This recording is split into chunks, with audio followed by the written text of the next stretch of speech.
जंगल में अब सर्दियों का मौसम आ गया था और बर्फ भी गिरनी शुरू हो गई थी। सभी पक्षी अपने घर में ही आग जलाकर बैठे थे। मम्मा, आज मेरा खिचड़ी खाने का बहुत मन है। गुड़िया बेटी, मैं तुम्हारे लिए खिचड़ी तो बना देती, लेकिन घर में तो सिर्फ चावल है, दाल नहीं है, और दाल के बिना खिचड़ी कैसे बनेगी? मम्मा, आप गौरी आंटी से दाल ले आओ, वो भी तो हमारे घर से सामान लेकर जाती है। वो आपको जरूर दाल दे देगी, हम दाल के बदले उन्हें खिचड़ी दे देंगे। फिर मम्मा चिड़िया गौरी से दाल लेने चली जाती है। जब चिड़िया गौरी और कालू के घर जाती है, वो तो दोनों कंबल में बैठे हुए थे। क्या चिड़िया, तुम्हें इतनी ठंड में भी आराम नहीं है? इतनी ठंड में क्या लेने आई हो तुम? गौरी बहन, मेरी बेटी गुड़िया खिचड़ी खाने की जिद कर रही है और मेरे घर पर चावल ही थे, दाल नहीं थी। मैं आपसे दाल लेने आई हूँ।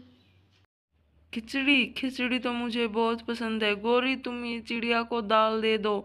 चिड़िया, जब तुम्हारी खिचड़ी बन जाए तो हमारे लिए खिचड़ी दे जाना।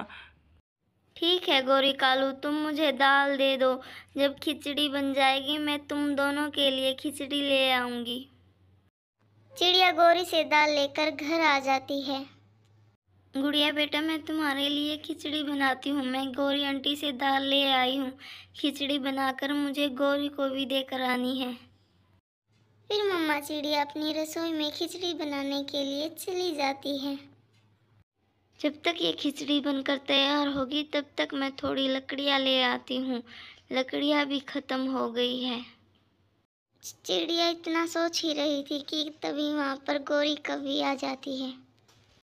चिड़िया बहन, क्या बन गई खिचड़ी?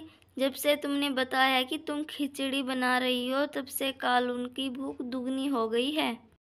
नहीं गौरी बहन, अभी खिचड़ी बनकर तैयार नहीं हुई है।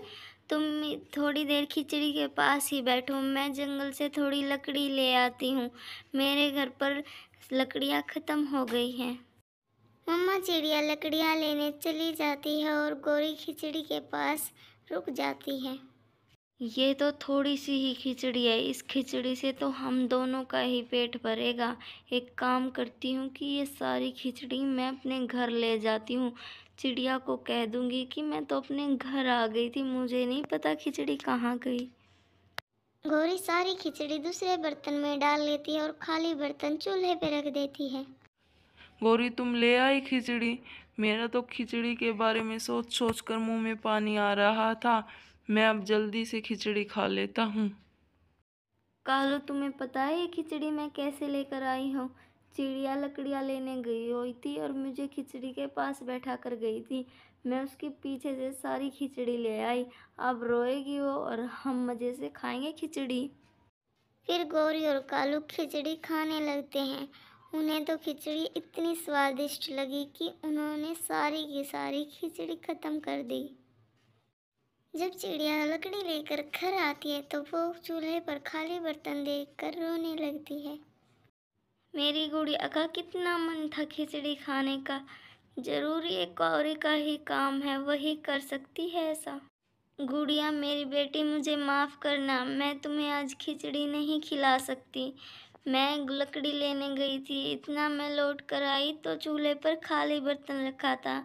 ये काम जरूर गौरी का है, वही ऐसा कर सकती है। अब उनसे लड़कर भी कोई फ़ायदा नहीं है, वो उल्टा मुझे ही डांट कर भगा देगी। मम्मा चिड़िया गुड़िया को सारी बातें बता ही रही थी कि तभी वहाँ पर मिट्ठू आ जाता है। चिड़िया बहन, क्या हुआ? क्यों इतनी परेशान दिखाई दे रही हो? मिट्ठू भाई, मैंने खिचड़ी बनाई थी और खिचड़ी के पास मैं गौरी को बैठे कर गई थी। इतना ही अम्मी लकड़ियाँ लेकर आई तो वो गौरी सारी खिचड़ी ले गई, जरा सी भी खिचड़ी नहीं छोड़ी हमारे लिए।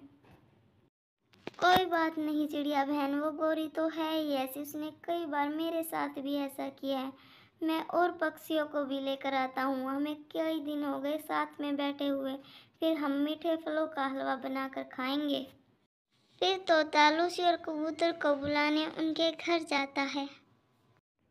अरे यार मिट्ठू, तुम यहाँ क्या करने आए हो इतनी ठंड में? क्या कुछ चाहिए तुम्हें? नहीं यार कबूतर, मैं तुम दोनों को बुलाने आया था। मैं सोच रहा था कि हम सब मिलकर चिड़िया के घर पर फलों का हलवा बनाते हैं। हमें कई दिन हो गए एक साथ बैठे हुए, फिर मिलकर खाएंगे। ठीक कह रहे हो मिट्ठू भाई, कई दिन हो गए हमें बाहर निकले हुए, घर में बैठे बैठे बोर हो रहे हैं। चलो मैं शक्कर लेकर आता हूँ, इतना तुम फल ले आओ, हम सब चिड़िया के घर चलेंगे। कबूतर और लूसी शक्कर लेके और मिट्ठू फल लेकर चिड़िया के घर आ जाते हैं। आप सबने ठीक किया, आप यहाँ आ गए। चलो मैं सबके लिए फलों का हलवा बनाकर लेकर आती हूँ। एक ये मेरे दोस्त हैं, मेरे लिए अपने घर से सामान लेकर आए हैं फलों का हलवा बनाने के लिए। एक वो गोरी कालू मेरी बनाई हुई सारी खिचड़ी ले गए। अब मैं उनसे कभी बात नहीं करूँगी। फिर वो सब ठंड के मौसम में बैठकर फलों का हलवा खाने लगते हैं। गोरी, ये खुशबू तो चिड़िया के घर से आ रही है, और वो भी फलों के हलवों की खुशबू है। हाँ कालू, ये खुशबू तो चिड़िया के घर से ही आ रही है, और साथ में कबूतर और लूसी और मिट्ठू की आवाज़ भी। लगता है सब पक्षियों ने मिलकर फलों का हलवा बनाया है, वो पार्टी कर रहे हैं हलवे की। कालू, अब तो हम घर बैठे खुशबू ही सूंघ सकते हैं, हलवा तो खाने को मिलेगा नहीं। अगर मैं चिड़िया की सारी खिचड़ी ना लेकर आती तो हम भी सभी पक्षियों के साथ मिलकर फलों का हलवा खा रहे होते।